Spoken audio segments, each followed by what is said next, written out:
The title of my presentation is Dimensions of Humanity and Technology, a classroom at a college in New York City. I studied in Spain, but I am American and I am now in New York City where I was working during this last semester from November to March. The abstract, which is the one that you receive, is the following. I'll just read it very quickly. This paper analyzes the correlation between the humanistic aspect of teaching with the use of technology as the only source of education and exclusive communication between the teacher and students, based on my pedagogical experience as facilitator in Boricua College, this is the name of the college, located in Manhattan campus in New York. The analysis is based on Bloom's theory on the 5 ways of learning. The results demonstrated a digital recalibration or evolutionary application of Bloom's taxonomy to the virtual education era. I'll keep going with the introduction. You can follow me there, please. The educational model of Boricua College, this is the abstract, is based on the 5 ways of learning proposed by Benjamin Bloom in 1956. Since then, Bloom's taxonomy has been developed, modified, and adjusted to different educational contexts and times. The author did not apply it to the American educational system, but also within other social educational systems in other countries, as India and Israel.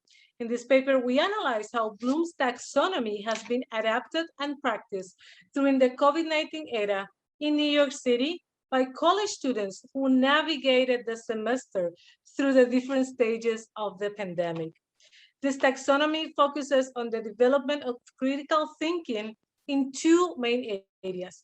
Number 1, an individual one-to-one approach with an academic facilitator, and number 2, an open group discussion following the curriculum of the program, but limited to a maximum of only 10 students per group, strictly seated in a circle. The humanistic dimension is a characteristic of the educational model of Boricua College, practiced as a sacred tradition in contrast to many other educational institutions offering similar programs in New York City. I'll continue with the theory and the literature review. For the purpose of this analysis, we would like to highlight 2 aspects. Number 1, we'll limit the explanation of Bloom's taxonomy theory as it is applied on the educational model of Boricua College, because it is the case that is being studied. And number 2, the fact that our literature review includes only the most recent editions and modifications published on this century of Bloom's taxonomy, originated in 1956. The model selected for the literature review is the model published by Vanderbilt University in 2001, which is one of the most recent ones. First, we illustrate the classical overlapping of domains explained by Bloom: cognitive, affective, and psychomotor. You can see this on the screen. Just verify this. The website for your reference is included down there. The theoretical frame proposes that the educational process must cover the intellectual domain and address both the feelings or emotions and physical or manual skills. The great benefit of Bloom's taxonomy as a pedagogical process is that it can be applied to any fields, as, for example, academic education, military or business trainings, etc. I'll continue with the next slide. Okay. The next illustration shows the different stages of the complexity of the cognitive process. From bottom to top, the educational process evolves into a deeper stage. The simple repeated facts evolve into a judgment, analytical, and ultimately creative or productive stage. I included the illustration of the original model of Bloom taxonomy as published in 1956 and the 2001 revised model. The stages of the cognitive processes basically remain the same, but in a different position and using a dynamic ing form that reflects the evolution into the different cognitive stages. We continue with the application.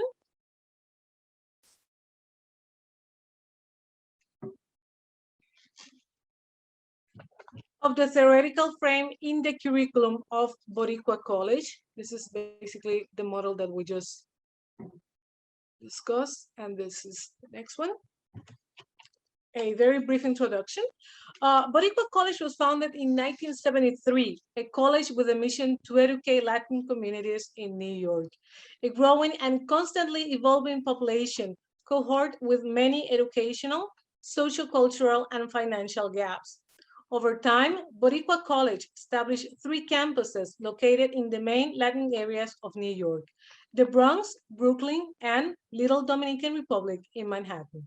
The official curriculum, as illustrated, follows 5 different modes of instruction correlated to the taxonomy proposed by Bloom, emphasizing small groups attendance composed by 8 to 10 students. The information is retrieved, as you can see, from the official website of the institution. We all experienced during this pandemic the digital recalibration or the evolutionary application, as I have identified this process, of the Bloom's taxonomy on every single course of the curriculum of Boricua College. These are the 5 main courses offered by Boricua College. I will go briefly one by one. The first one, which is the main, individualized instruction.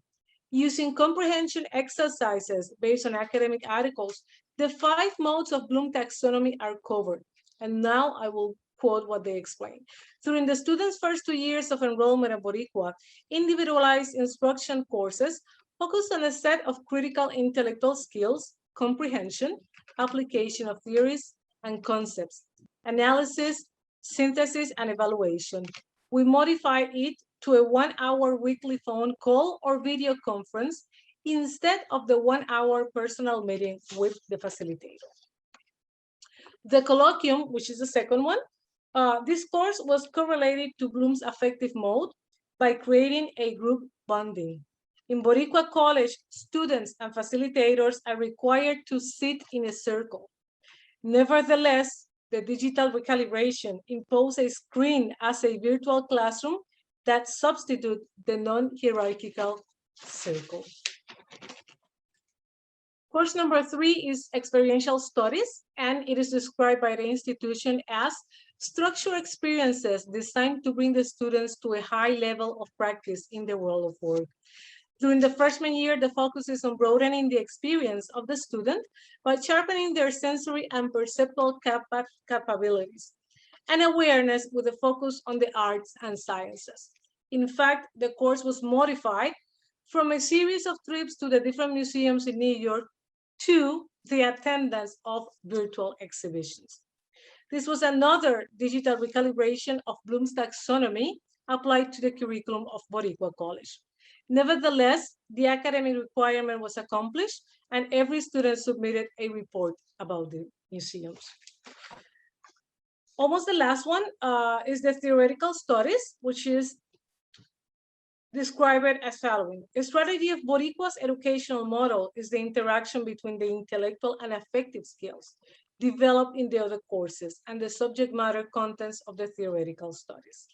The last one is cultural studies, and we have to highlight that this course is quite important because many of these younger generations have lost contact with Puerto Rican culture and have never visited Puerto Rico, although it is their fundamental socio-cultural context. Therefore, as Boricua College establishes, every academic term, the college offers students learning opportunities in the humanities, with particular attention on the unique experiences, language and history of Puerto Rico and other Spanish-speaking regions of the Western Hemisphere. We continue with the data and analysis. The data analyzed on this paper resulted from the experience teaching and working as facilitator of the General Program Studies during one semester in Boricua College. This is Manhattan campus. And I only had one group of 7 Latin origin studies students. The basic data is as follows, and you have all the details there. Out of 7, I had 2 males and 5 females. The age range of the males were from 20 to 25 years old. They were all in the general studies department. And we only had one session in person and 14 sessions online. Exactly the same with the females, all enrolled in the general studies program, but the age range was from 20 to 55 years old. The individual courses were held 1 hour weekly by phone or video conference to discuss the modules and comprehension exercises instead of the individual meetings. I established a daily follow-up by phone and text to make sure that there was a legitimate academic connection with the institution rather than a couple of hours on screens and email communication only. The colloquiums were substituted by a Google Meets 2 hours meeting every week, where the sacred non-hierarchical circle was replaced by a flat screen that enabled all of us to feel accompanied and indeed accomplish the required correlated mode for Bloom's taxonomy of affection. One of the students was in Guatemala, another went to Florida, while others stayed confined in their apartments of New York City. But anyway, we were a group in Google Meets, sharing ideas and working on the evolution of the different cognitive stages of the Bloom taxonomy. Remember, understand, apply, analyze, and create. We'll continue with the conclusion of the Bloom's taxonomy and Boricua College curriculum. As an educator and linguist, I identify two different processes that modify the pedagogical experience and the application of Bloom's taxonomy in the curriculum of Boricua College. These processes are digital recalibration and evolutionary application. First, a digital recalibration of Bloom's taxonomy.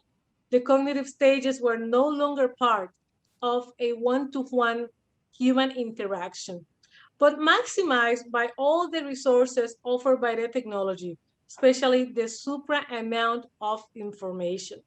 The Socratic interaction was substituted by a flexible input-output taking place in any country or personal context as a family home or bathroom, facing a computer or cell phone screen.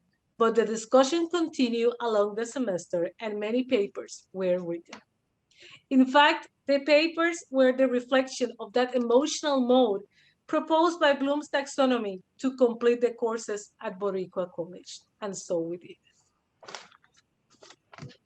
I think that we've finished.